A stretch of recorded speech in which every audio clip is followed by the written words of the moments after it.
Arunachal Shiva, Arunachal Shiva,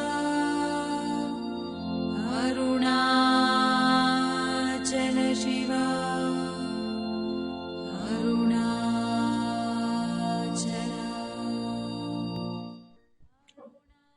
So, because we had the prerequisites to enlightenment last couple of satsangs, so I'll go through with it briefly. And then we wanted to be in the conscious living last time, right?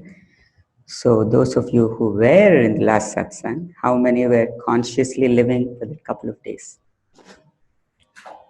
Good. Oh, good. Very good. Shambhu Mahadev, thank you. So, real quickly, we'll go through prerequisites for enlightenment. If you are in the path of enlightenment, freedom, freedom of what? Freedom of suffering, freedom of lacks, freedom of anger, freedom of jealousy, all of the above. So, how do you come? So, what is the state of enlightenment? It's the state where you're sustained by the supreme reality within you, which we call God or consciousness, existence. So that existence is always within you. Never a moment it's not without you, not within you, without, everywhere. So they say the only constant is change. So that in the world is always transitory. It's changing all the time, but that vastness within you never ever changes. So that is our path. This satsang is on the goal to realizing that state where you have the unshakable reality. Realizing that state within you because it exists right now. It exists right now within everybody. But we think we are not deserving, or we just have too many lacks, or we are not good enough to realize our own existence, vastness. So we talked last time about all the projects. Everything can wait, folks. Everything can wait. Because without spirituality, life is really hard. Life is a bear, the body is a bear, everything is a bear. Lot of challenges, but with spirituality, having that as the basis, everything simply flows. So coming back, we'll go back to the prerequisites. The first prerequisite is humility. Be humble at every aspect of your life. In every aspect of your life, be humble, because in that humility alone, you can kneel in front of the divine within you and say Sharanagati. Means what? Surrender, total surrender.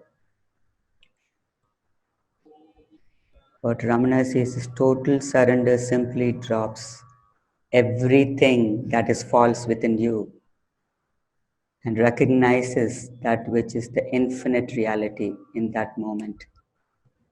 So it depends on how severely you drop, how you actually drop everything and say, oh, this, I'm ready to be taken. So the body leaves, so what? You're not the body, are you the body? So the first prerequisites we talked about, humility is very important, because unless you are humble, you cannot come to this seeing of dropping your positionalities as the little self with name and form. We talked about it last time. For the newcomers, name and form has to be dropped if you want freedom. Because when you drop the name and form, what happens? Just drop and see what happens. All of your agendas, all of your positionalities, all of your desires, everything, and expectations simply drop. It just dismantles, because you're coming to see a higher source within you, the higher self within you, not just being managed and slave driven by your ego positionality, your ego mind. So when you give that up and you say, okay, name and form was given to me in gazillion lifetimes and in this lifetime as well, and I have not achieved that much, I'm still not very happy. Because wanting enlightenment is the rarest thing. Having a teacher to guide you and inspire you is the second rarest thing. And the final rarest thing is when you come home meaning you're fully emancipated. But it doesn't have to be a rarity. It doesn't have to be a rarity, no? Because here and now, if you just follow this beautiful few concepts, which is the essence of Vedantic truths, you're finished. First, drop the ego positionality. Drop your name and form and see. Because when you drop your name and form, what happens? I'm a female, I'm a male, I'm a father, I'm a brother, I'm a son, I have to provide dharma for my parents. Everything simply just drops. But at the same time, because you're in the path of purity, see, your intention is very important. It has to be a pure intention that I want freedom. And you have to police yourself, you have to witness yourself, because all of those ghosts out of the closets will come and say, oh, this is not doable, you know. I mean, this is like a far shot in the sky. But you know what? It's doable. Many of the people in San Diego have achieved it around the world. So why not you?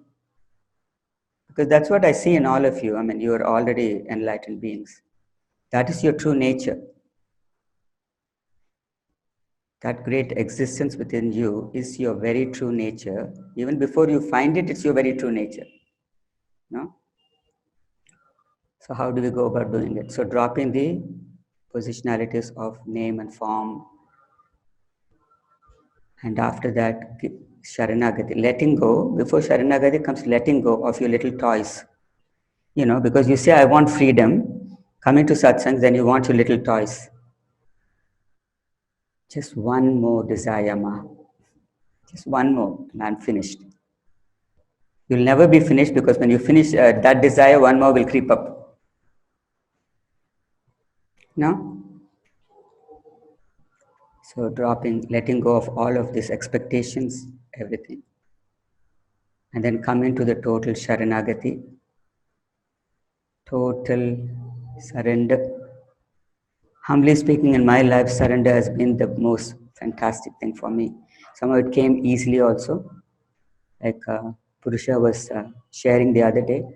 Some of us, we just get it very easily, and some we need to talk about it so that you can come to that state of seeing. Sometimes, you know, even the most intelligent people miss the simple truth. Because we are just saying, let's read one more Gita, one more. Well, this is a rendition from this master. Let me see the rendition from the other master. Keep on doing that, and we fill up, you know, brain, which is concept of the mind, full of all different things, and then you're confused. So here we're only talking about very simple things that easily anybody can do to come to the full seeing, that you are that vastness. So that is the prerequisites. Come into the conscious living. Anybody who's practiced the conscious living couple of days, can you share? Anybody who's brave enough to share? Oh, forgot something. Okay. Yes, please.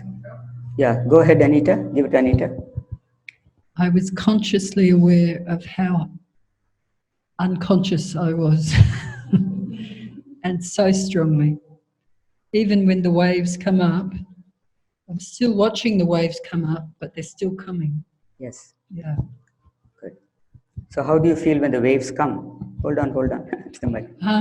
Like I don't have control. I can watch them, but I can't stop them. Yes. So that is from the Jagat, right? The waves from the Jagat. Everything around you. Or is it within you? It's a difference. It was a reactions within me coming up from within me. So the reaction within you is what we are trying to completely negate. When you see the radical truth, and when you recognize that the entire Jagat and all of its happenings is only an illusory thing, illusory thing, transitory, and only thing what counts is you and you alone, whether you're going to react to something or not react. So how do you not react is that when you know that you have a temper, or you're just like a busy mind, or you're immediately judging. So yesterday, last time we told non-judgment of yourself and everybody else. So you stop the judgment, and 2-3 times you'll fall down and you'll get up, and but the 5th time you'll say, okay, that it's like really not I'm not very happy with that, but I'm not going to let that seep into my beingness. because that beingness within you is pure Sachidananda. Chidananda Rupam Shivoham Shivoham. That pure beingness within you is always there. I am. Remember Ramana said, in the path of realization, while you're working on all of these, what is being said, witnessing everything, you simply tell yourself, I am every morning. Remind yourself you are that infinite reality. You're reminding yourself. Right? So when you remind yourself and you know that is the infinite reality, does God react to everything? Does he say this person is not doing good today and he's like, vicious, he's got anger? And nothing. In the self, all exists within the self and yet there's no reaction. Makes sense? So that reactory part of it is what we have to pay attention in our daily life. Because you are the supreme reality already, but the little abhyasa, like Bhagavan says, you can have a teacher telling you blah, blah, blah. But if you are not doing a little sadhana, little abhyasa, then it'll keep on going lifetimes after lifetimes after life.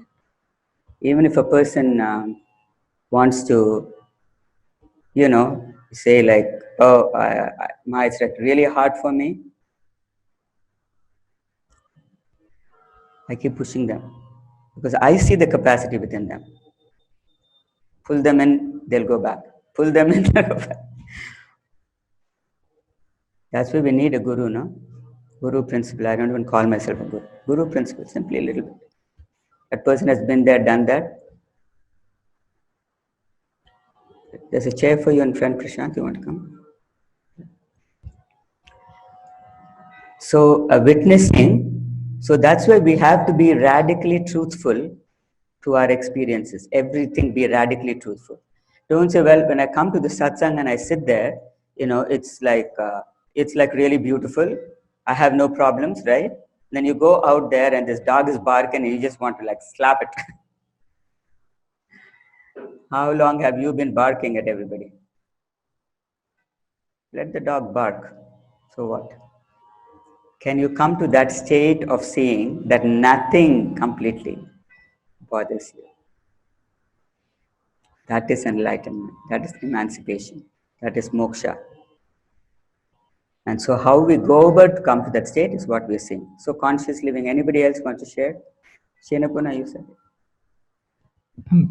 Well, I found myself mentally putting a lot of black pebbles into jars, but catching it really quick, here we go, catching it quickly and just accepting it that I caught it. Very good, very good. See, first of all, accept your black pebbles. Then accept that you're able to catch it. That is the abhyasa. Because we think we are already enlightened and all that. Suddenly, boom, something will just, why did I get so upset with this silly thing, right? That's what we have to police. That's what we have to police. So any questions thus far? Yes, give it to David. Well, I found for some time now that anything that happens that's kind of challenging, like somebody yelling at me or something, for something that just, I don't react hardly at all, and I just forget about it as soon as it ends. And it's kind of like making a mark on air as opposed to making a mark in even water or in stone and sand in the nervous system. It just, it's just your own system, right? That's right. Yeah, and that also applies to anything in the relative that's joyful too. Yes. I feel it very deeply, but it's like making a mark in air. It's just gone like that. Very good. Yeah.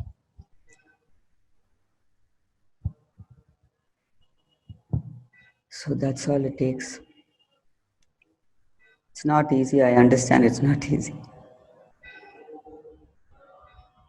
Because we talked about last time the vasanas, no? It's not easy because the vasanas are just impressions in the layers of impressions in your soul. So that's what, facilitates this birth how each one of your births are different, right? It facilitates from what has happened in the past life. But in this lifetime, if you're given a teacher, like my Swamiji, we've been given my Swamiji, and from the time we were little, we were cultured by him. So we have to take that baton and run with it. Oh my God, what a grace it is to have such a great master, even be in his presence. Even be in his presence. It's what a great privilege. So, and if you just say, oh yeah, he's just there and whatever, he preaches this and Vedantic truths, and I'm not really up to it. You miss the boat. So, what God gives is all the time, he gives you chances to evolve.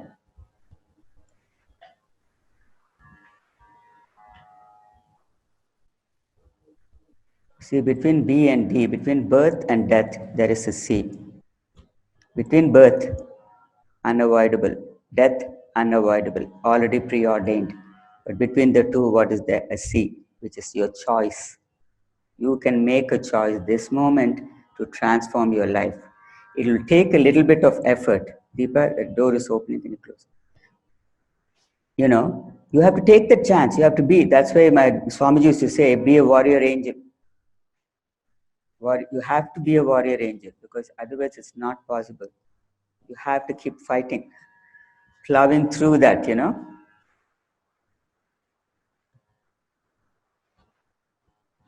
So when you plow, and plowing through that is your sadhana. Also, yesterday, I think my beloved one told me that about your health, remember? Talking about your health, and I said it also, if you have like incredibly not so good health, it is also prarabdha, which is past life karmas. And one devotee asked this question, you say that's past life karmas, so is it something like a punishment from God? Never, never, darling. Never. God never punishes. It's our lack of comprehension and our perspective that lacks, that we don't see it. God is always benevolent. He's filled with benediction and unconditional love, compassion, kindness, even if you are goofballs. So he's not the one who's punishing us. We have created our own crap, and we have to bathe in it. Make the bed, you have to sleep in it. All the lies, the falsity, everything, you have to sleep in it. And then you come to a point where you can't get out of it. It's a massive hole, black hole. You're digging and digging and digging, and you can't get out. But one time, if you just decide, because you have the capacity, one time you decide, I'm going to get out of this no matter what. And let me move from asatoma sadgamaya. From falsity, asato is, the false. Untruth to truth. From darkness to light, tamasoma jyotirgamaya. You are Jyoti itself. You are the very light itself. Don't, look at your lacks and say, this cannot happen or I cannot do it, Mrityorma amritam kamaya. So from mrityu, death, you go to immortality. What is the immortality? You think this body is not going to go. I keep telling you this body, I don't know when it's going to go. It may go tomorrow. I don't know. So today, everything is given.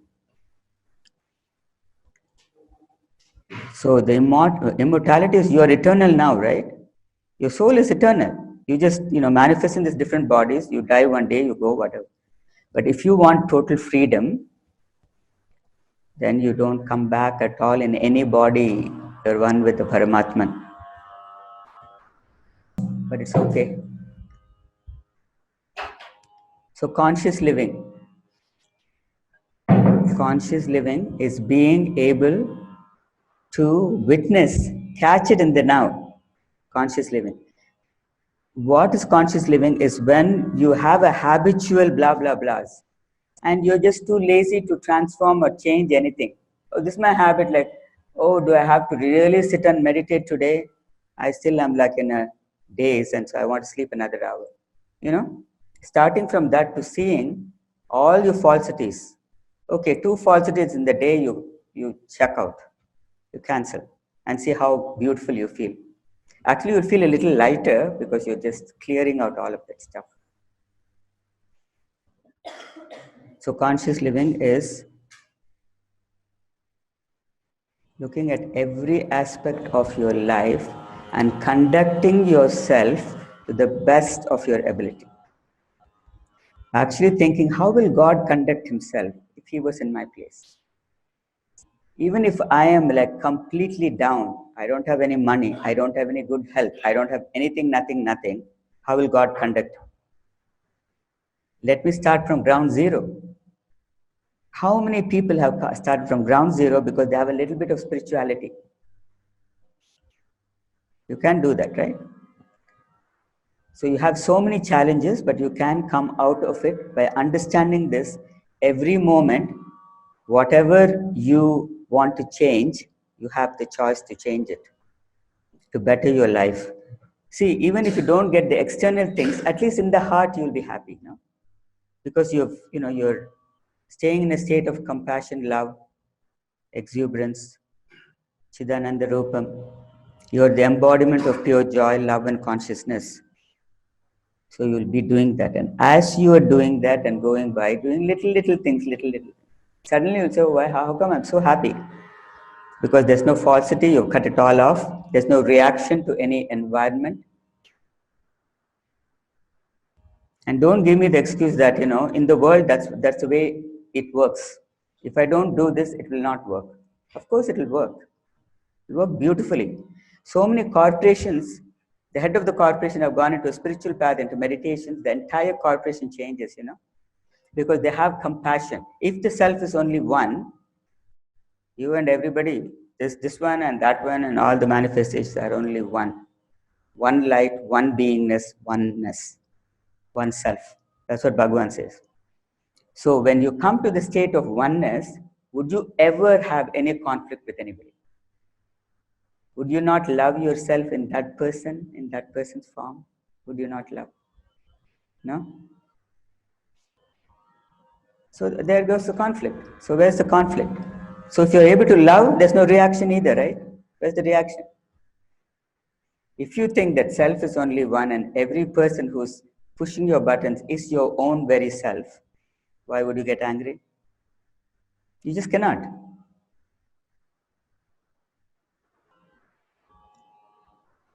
Is that difficult to do?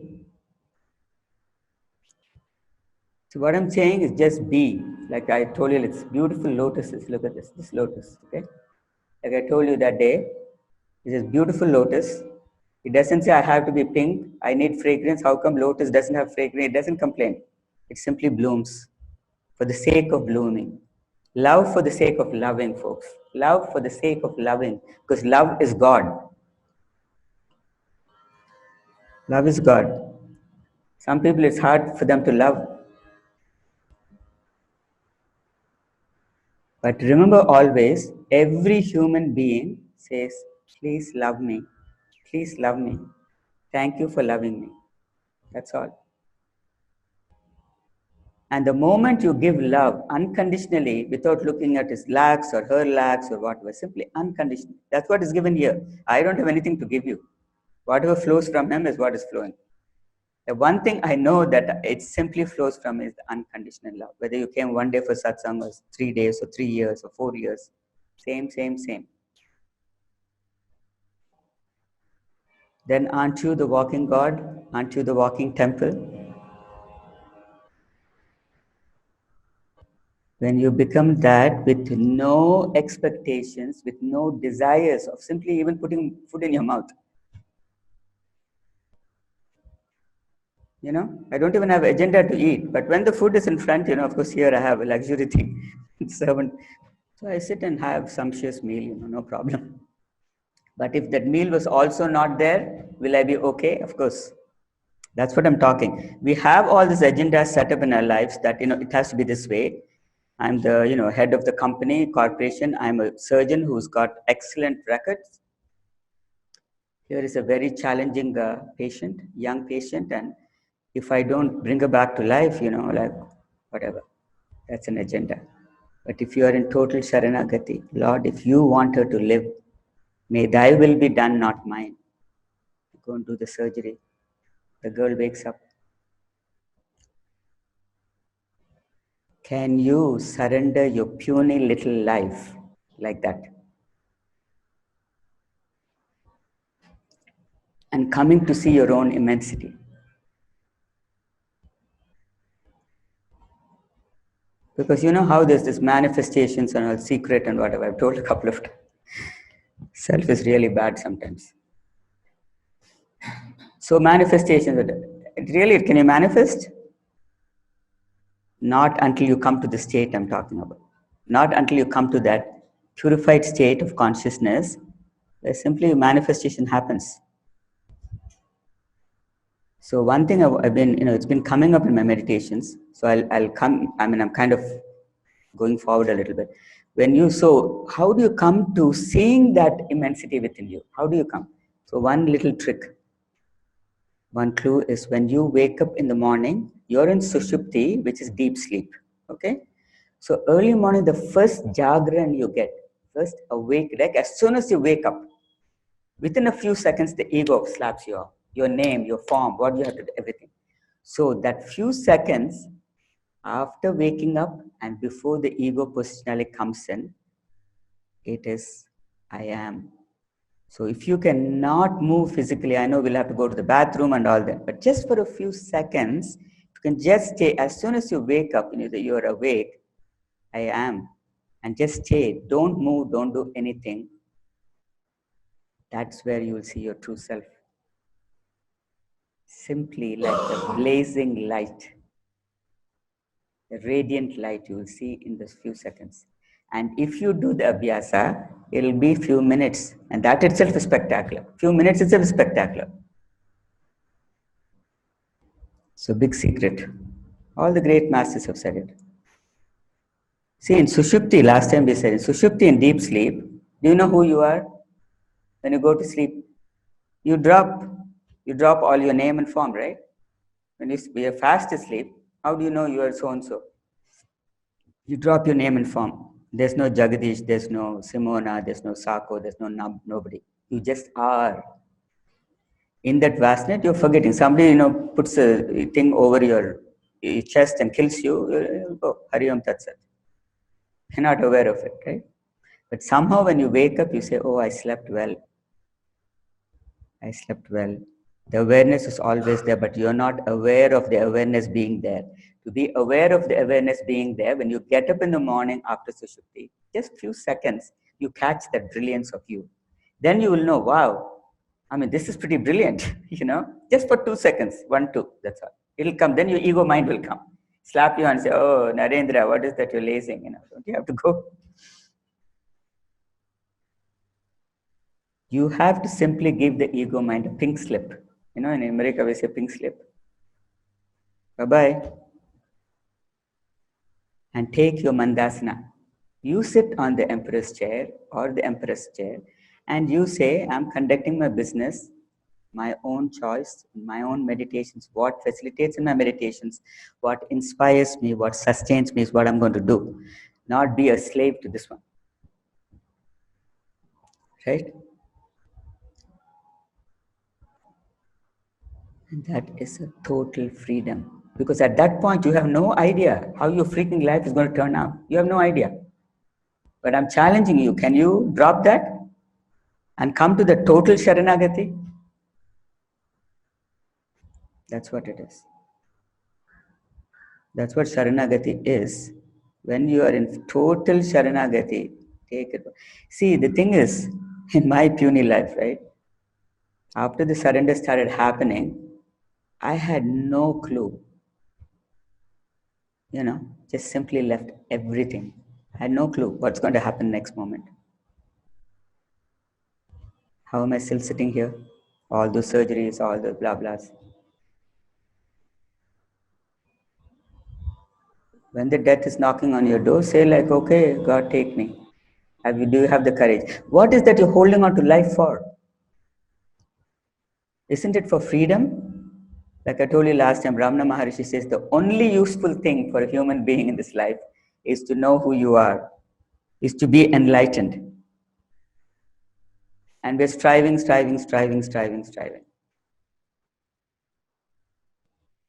All of life we are striving. What for? At least strive for salvation. At least strive for your emancipation, your moksha. Any questions thus far? So we're going to super conscious. Okay, today. So what is super conscious living? Conscious you know now. Conscious you know. Anybody who doesn't know conscious living, how to look at it? You know what is good and bad, right? You know what is good and bad. So you look at it saying like every moment, am I giving of myself to this universe in a positive way or is it negative way? You have to look at it. And you do it in a positive way, that's conscious living. Every moment, oh, I'm not going to say this white lie because it just feels like, oh, it's okay. No, radical truth. And authenticity. Because everybody has their own authentic, beautiful being. Everybody has their own authentic vastness. Why God has created a certain way, we have our vastness and be so humble about it. And every crumb that God gives you, you say, thank you, Sharanagati, thank you, thank you. And in that gratefulness, attitude of gratitude is important. Humility is important. When you're humble, you'll be grateful for every crumb. And I mean, not just financially, everything. The grace, the love that surrounds you. So when you're in this path, one thing I want to tell you is that, you may seem all alone, you're not contacting your friends, you're not having that beer with your friends, you're not, partying. Go from satsang and, oh yeah, I'm all done with satsang. Because in San Diego, we used to finish at 4:30. Okay, I've done the satsang with Ma, I've meditated for an hour. Now I'm, just go to hang out in the bar and have a couple of beers. Doesn't work. All that you have received through the transmission and the satsang, because satsang is sacred space, no? That dissipates. So if you can just hold on a little bit. Even when you're doing the transmissions, some of you may want to just run out of here. Because we're cleaning and cleansing, and the ego will say, oh no, I don't want to be here. I'm getting out of this door. Hold on to your chairs. I promise you that you will not regret.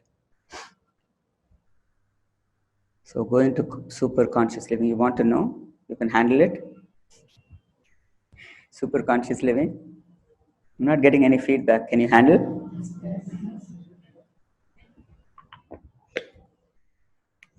So far we talked about what is self. So super conscious living is when you, even if you're not experienced it yet, but when you know that you are the supreme reality, that you are consciousness, existence, bliss, then knowing that you're conducting your life beautifully. In the conscious state, you may not always know, but now you know, you're in the satsang. So super conscious state is when you already know, even though you're not realized and you're not emancipated, but you just know, you have been said from a person with authority who has experienced this super conscious state, I am going to go. So the one example I gave, which came to me in my meditation, it was like really cute, I like to give analogies. So when you're in the super conscious state, and you keep on doing it all the time, you're soaking in that consciousness, soaking in that beauty of your own soul. It's not like my soul, it's not anybody else's soul. You have the capacity. If you did not have the capacity, you will not be here today. I promise you. So once you know that you're soaking in that, like prerequisites I told you, right? The conscious living, you're doing the conscious living, everything. And when you keep doing it and you keep doing it and it becomes a flow, you are in the super conscious, effortless flow. And when you're in the effortless flow, gulab jamuns. You're in India, so you know gulab jamuns. So when the gulab jamuns are done, it's like soaking in the sugar syrup. It's not vegan, it's made out of milk. And you make these little balls and you fry it in ghee, clarified butter. And it has to be perfection. You cannot leave the flame a little high or a little low. It has to be medium and you have to fry it to golden brown. And then you have to put it in the sugar syrup, which is, the heat should not be too high. The syrup should not be too hot or too cold. If it's too cold, it will not soak. If it's too hot, it'll break apart. It's just a perfect heat for it to soak and just become really double the size. It becomes yummy and delicious. That's how you will become a yummy gulab jamun. You can just pop in the mouth, you know. So the sugar syrup is the satsang. Sugar syrup is the satsang. Will give you the perfect warmth for you to grow and establish yourself as the supreme reality, as the vastness within yourself. Avladan, finished. You know. So that soaking, till the gulab jamuns are soaking, it takes some time, no? You can't make the gulab jamuns and the guest is sitting there, you say, wait 1 minute, I'll get you. You'll say, what is she giving me? The center will be hard. So it takes its time, no? So that is super conscious living. When you are taking your time, knowing that you are this state, in this state, knowing that I am getting to that state with my entire heart and soul, and you're completely soaked, and you will definitely know it. Because everything in your life is just a flow, effortless flow. Every time we are putting so much effort into it, right? It's an effortless flow. So in this state of super conscious living, what my experience has been, I've told this earlier also, I think at the beginning of the satsangs, you know, jugglers, they practice, the little boys or whoever, they juggle from the time they're little boys or little girls, and they love this. Some of their, you know, the vasanas is juggling, so they juggle. They take like 20 years to absolutely master the juggling, and they're juggling these balls and whatever they're juggling. It's very beautiful. But in the super conscious state, we're juggling all kinds of balls. But there's no movement. There's no movement. There's no action, you know. There's samyama. Does it make sense? Anybody? So why that samyama is because you practice meditation 3 times a day, 3 hours a day, all that. Always witnessing. Suppose you don't have time and you're in the marketplace and you're saying, oh my God, I've been waiting for this coconut water and there's such a long line. And by the time they came to you, they said, sorry ma, I pochi. Then what you're going to do? Oh shucks, I stood there in the line for 1 hour and I don't get my coconut water. What would you do then? It's okay, it's not meant to be today, Sharanagati. Then you walk 2 things. Always surrender and see the magic. You're walking away from that, and then the guy is saying, Madam, you want coconut water? That's what will happen. If your surrender is airtight, if your surrender is complete, Arunachala, take me whatever. Enough of this nonsense of my life. I've conducted my life in such. Take me. Then you see the magic. Until then, no magic. Sorry. Because when you surrender to God, it's exquisite. When you surrender to your little self and you're striving and trying to be the best worker, best this one, have a little job, mediocrity. It's very mediocre. Your life is mediocrity. So in all aspects of your life, it's going to be a bonus. Double lottery. I'm not talking about money at all. Money will come and go. Because at that time of consciousness, you will not really be worried about that sustenance, that what should I do with the money. If suppose I had something, I'll give it away to somebody who needs it more. That's it.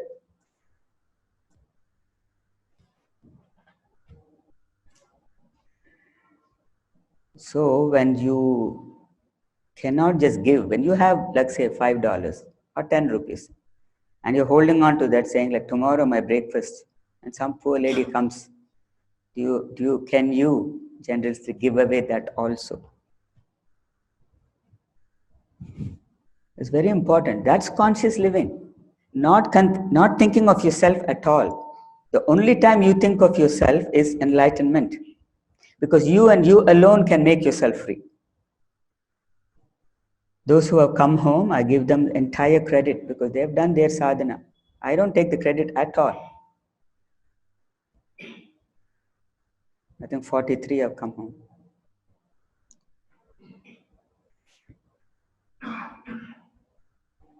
Any questions so far on super conscious living? Because what you're in superconscious doing, living is you don't settle. You don't settle for mediocrity, no? That is your beingness. How are you conducting your life at every moment? Every aspect of your life, how are you conducting? That day, beloved once said that I'm being aware of how I treat my partner. Now I'm improving. So those are the ones, conscious living. How do you treat your partner? Are you living unconditional love or conditioned? Everything is a freaking conditioned love in our universe. Trust me on that one. It's always conditioned. What have you done for me? I am the boss and you have to give away everything. Sign your life off to me. If it's that kind of a toxic relation, just exit. Full permission given. But if it's, there's no perfect relationship. So if it's like up and down, you give and give and you see him or her as your own very self, be kind, compassionate. And then if it still does not work, bye-bye. Any questions? Any questions? என்னம்மா தமிழில் பேசணுமா? English. ஓ, என்ன question?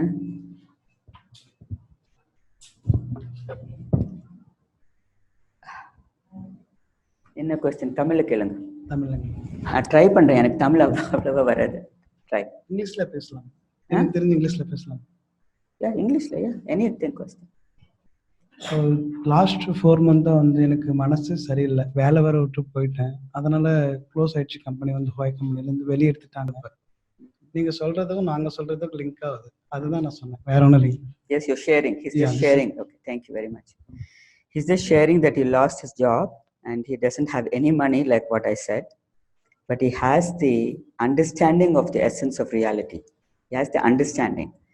So he said that he was coming to the satsang and he just got 400 rupees. And then he gave it away to somebody who needed it more. So everybody was yelling at him, saying that, why did you do such a stupid thing?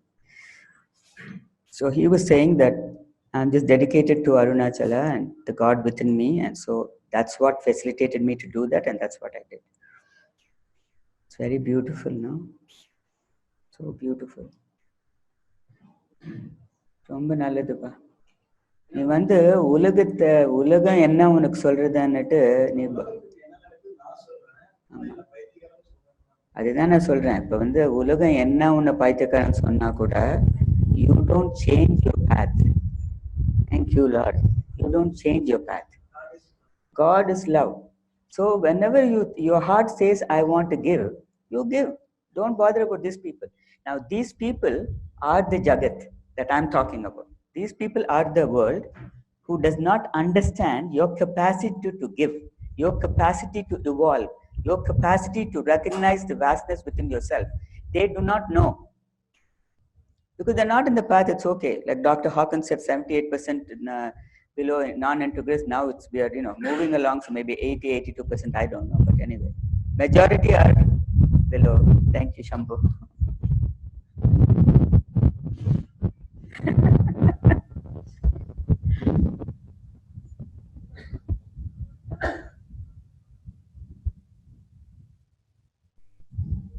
So look what a young person he is, and he's realized so much.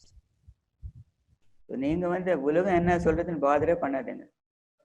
Because the heart is important, and you keep Sharanagati and your job will come. Job will come. Just you have to just surrender first. So அம்மா தான் உங்களுக்கு support. நீங்க அம்மாக்கு சப்போர்ட்டா வேற யாராவது இருக்கா? அதான். ஆமா, ரைட். இப்ப அம்மா எங்க இருக்காங்க?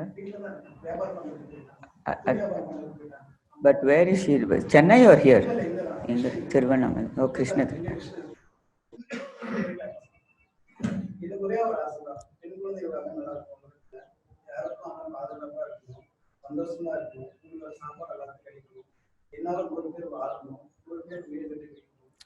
அது சரிப்பா, அது வந்து desires. அது உங்க desire. அது drop பண்ணுங்க இப்ப முதல். Drop பண்ணுங்க. See, that immensity is there within you. So you want, he was telling that I want to feed, because so much of, the women are not, treated properly. He wants to treat that very good. He wants to, with my hands, he wants to feed hundreds of people.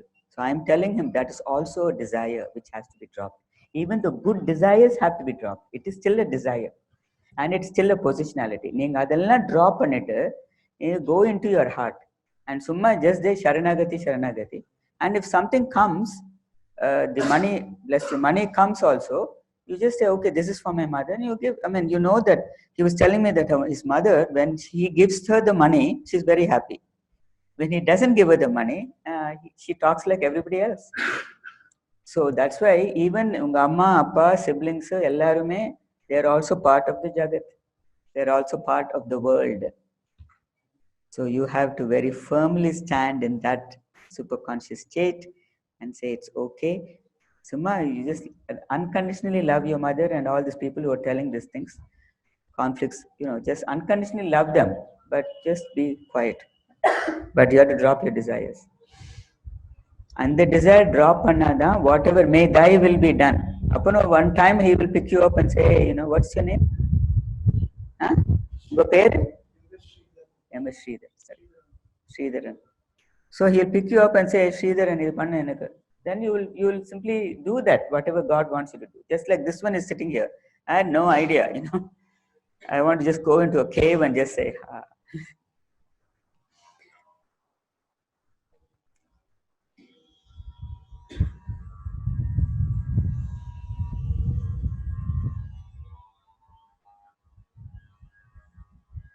Even after enlightenment, the challenges will come.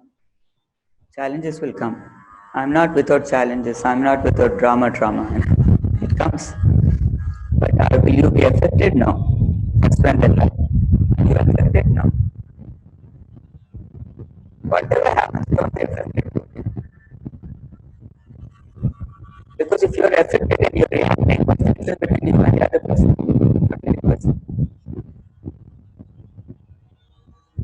Okay?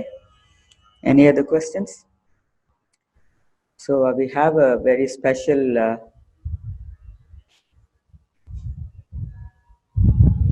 don't know what to call it, special treat for you. My son is Prashant Radhakrishnan. He's a saxophonist. He's here today from Dublin, USA, San Francisco area. And he performed at Prashanti Nilayam, which is Sai Baba's ashram, in front of Sai Baba's samadhi. Usually it takes them 1 or 2 years to get a concert going in that ashram, but he was just called through a friend, and he says, Mom, what do I do? I said, there's no doubt you should attend and play. So he gave a fantastic concert, Carnatic music and bhajans and all that. And he also does beautiful meditation music. So he will be rendering 10 minutes of meditation music before our transmission. Is that okay with you guys? Do you like to hear? Prashant?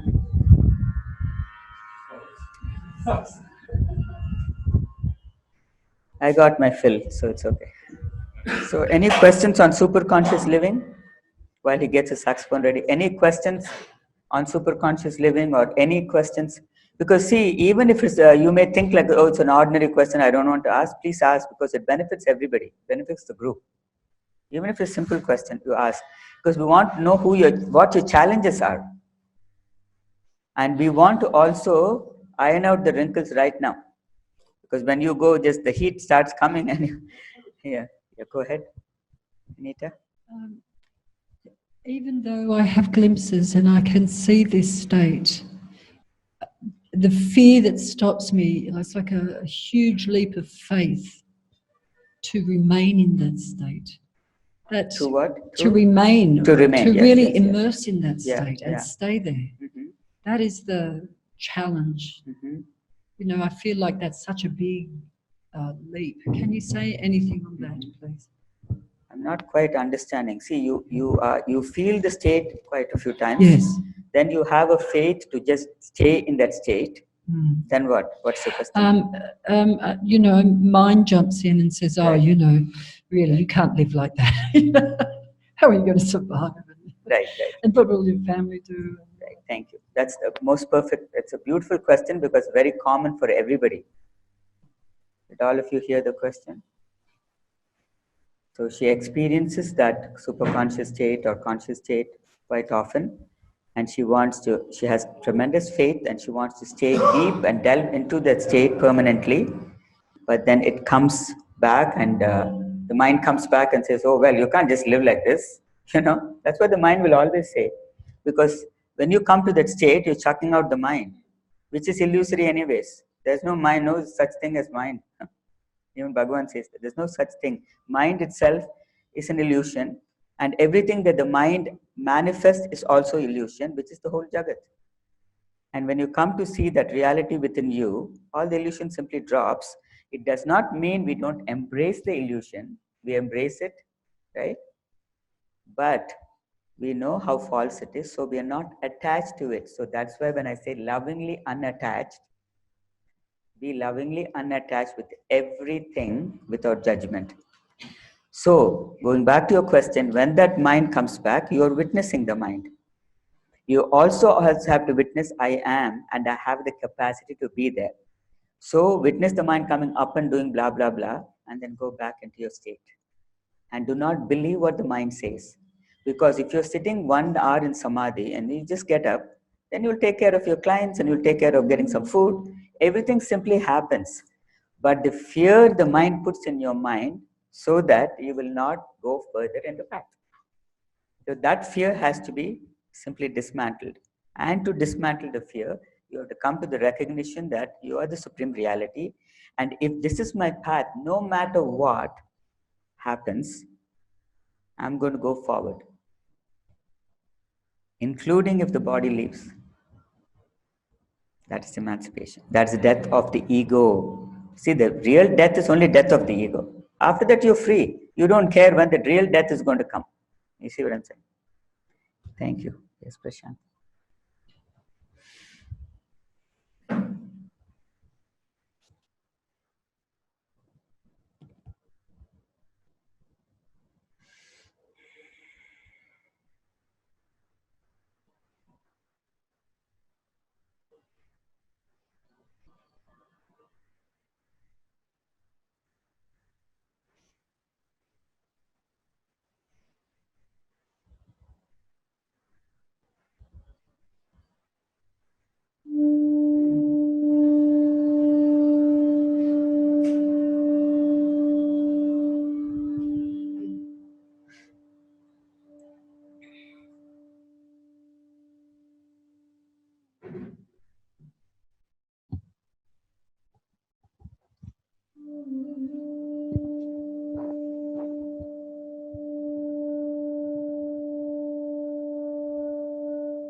Sit comfortably. Meditation for about 45 minutes.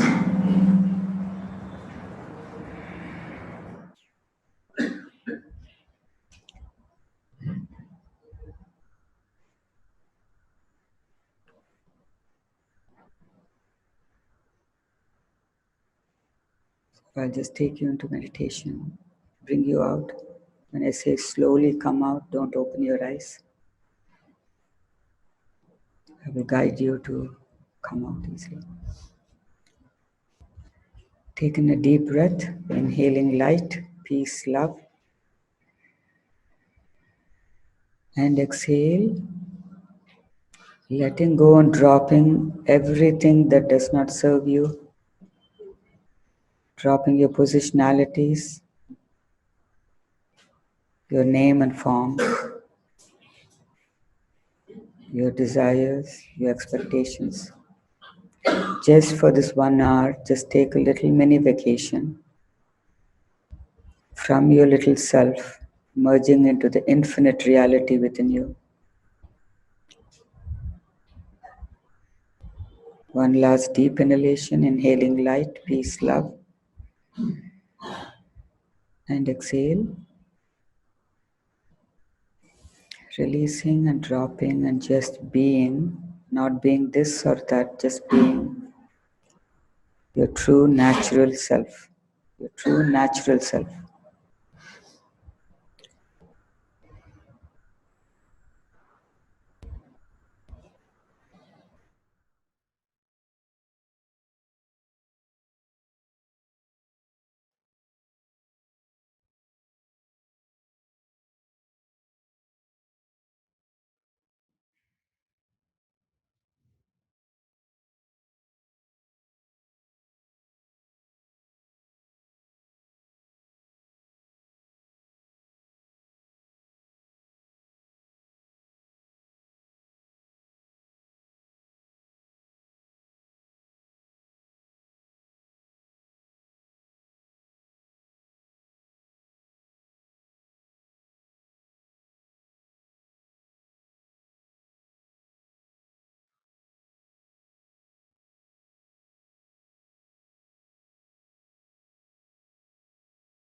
Slowly come out.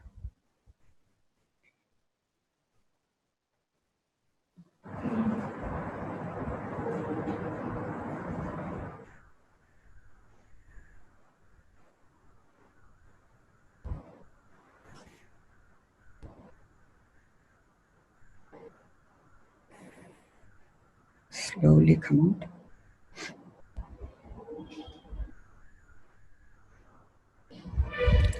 Take in a gentle breath, inhaling light, peace, love, and exhale.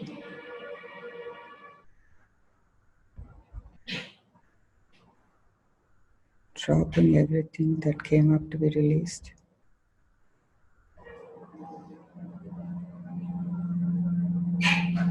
Deep, gentle inhalation, inhaling light, peace, love, and exhale.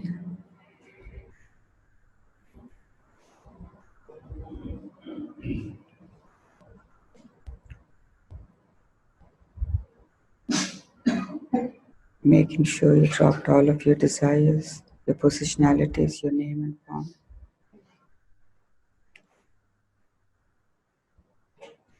And continuing to be in that state of pure silence, even though we are coming out. One last inhalation, inhaling light, peace, love, and exhale.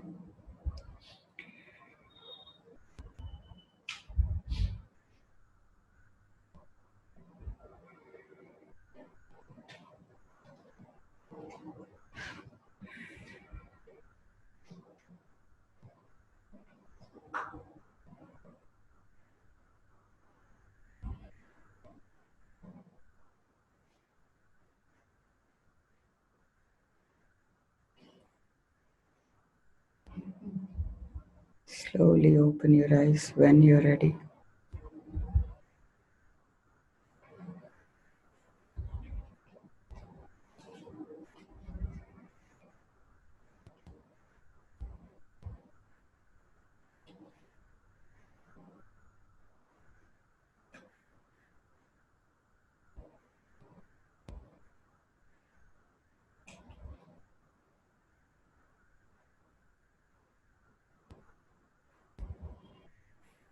Thank you.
Thank you so much.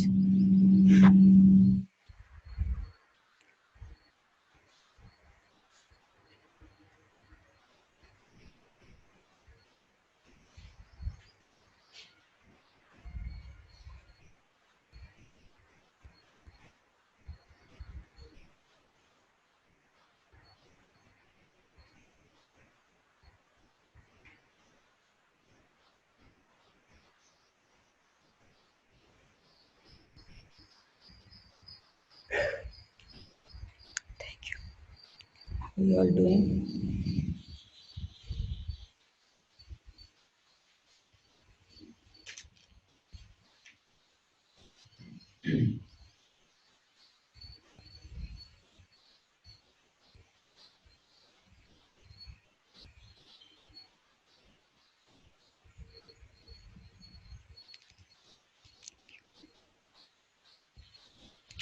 Thank you so much. How are you all feeling?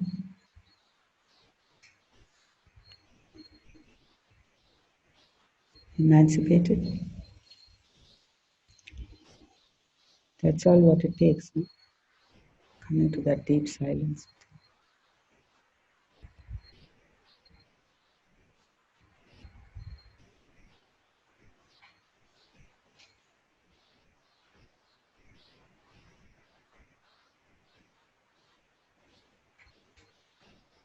In this state, do you need anything?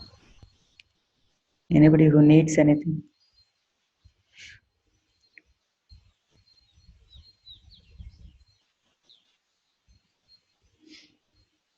You don't, because all is taken care of. In this moment, all is taken care of. You're still breathing, you're still sitting in that deep silence and experiencing your vastness. So in that moment, you don't need anything. So when you continue to live in that state and practice that state, abhyasa, tapasya, whatever you call it, every moment you'll be in that state. I'm not saying just sit and do nothing, but the doing happens. Whatever you're picked in life to do, the doing happens. But there's no doer doing anything. There's no doer doing anything. Doership has to be dropped.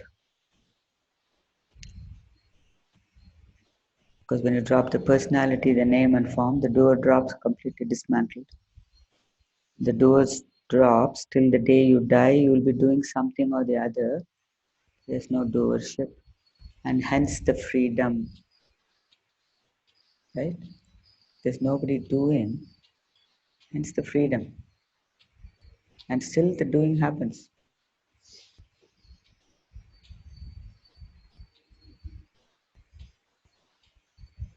The one who's doing is free. Because that one does not have an agenda about life, doesn't drop the striving, drop the judgment, drop everything. So what remains is the pure, natural self that you are at every moment. Your true natural self that you are at every moment. You know?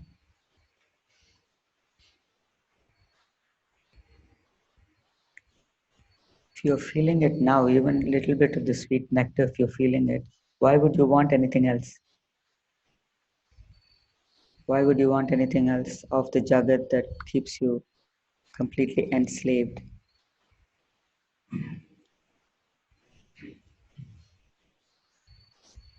So John, how is your fear coming up or no?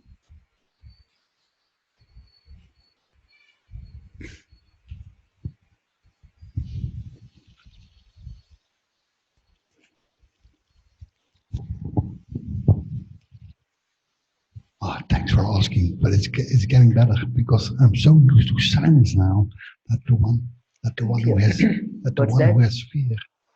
I'm so used more and more to this silence now that the one who has the fear is also becoming less because it's only thoughts. That's only mind. I'm not getting it clearly. I'm not hearing clearly. I have to put it up or down. Is it okay like this? Yeah. Well, I'm only saying that the silent state is becoming so obvious now that the one who has the fear, which is the mind, is becoming less also. So it's fantastic. It's like it's dissolving slowly, like mist. Very good. Very good. So it's becoming less also, it's dissolving, you said, right? Very good. Fantastic. Mama. Excellent. Thank Excellent. you. So one day you just, it's dissolving. One day you just decide, instead of taking steps, drop the whole thing. You know, dropping everything. If the fear comes, just say, no, not the fear, and drop everything. For that, you need a little bit of courage because the mind will tell you, you do need a little bit, right? You do need a little bit of fear.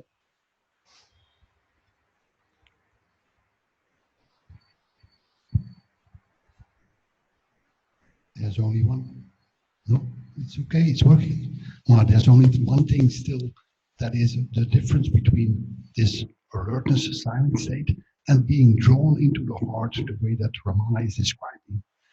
I was already experiencing this many years ago, but I was not ready for it because the identification with mind was so strong. Now slowly it develops, the trust is growing, but still it's a huge thing. Ma, please tell me about this experience into the light. You were telling about seeing the light. No? Can you please